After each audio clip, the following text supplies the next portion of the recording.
Neyse toyumunun şanına meşhur edim çekmedim. Mekan Ataev acayip aylar devam ediyor.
Yetsedim sana, benim baktım şoldur şoldur. Sevduğun bağladı yanım, dine seni bana.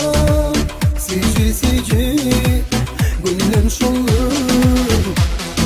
Sen beni duyman yüreğimi yandırdın. Bakın da gülüm yine yaralandım. Yürüp yine tutsun sen ağladın. Duy sonu söylenim, sen beni duyman yüreğimi yandırdın. Bakın da gülüm yine yaralandım. Yürüp yine tutsun sen ağladın. Duy sonu söylenim. Yarım dallar dallar uysi ve dünyanın beraber. Aylama başımı yine sen vurma sevi oyunlarını.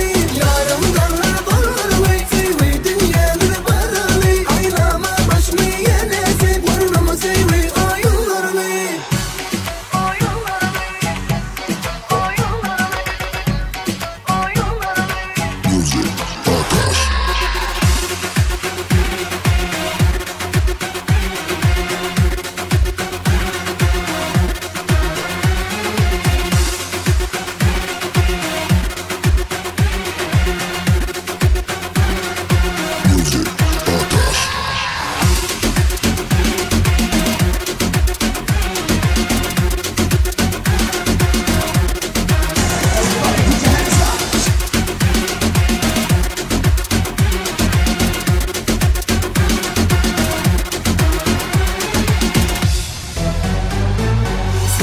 Duyman yüreğimi yandırdım. Bakın da bölüm yine yaralandım. Yürüp yine tutsun sen ağladın. Duy sonu.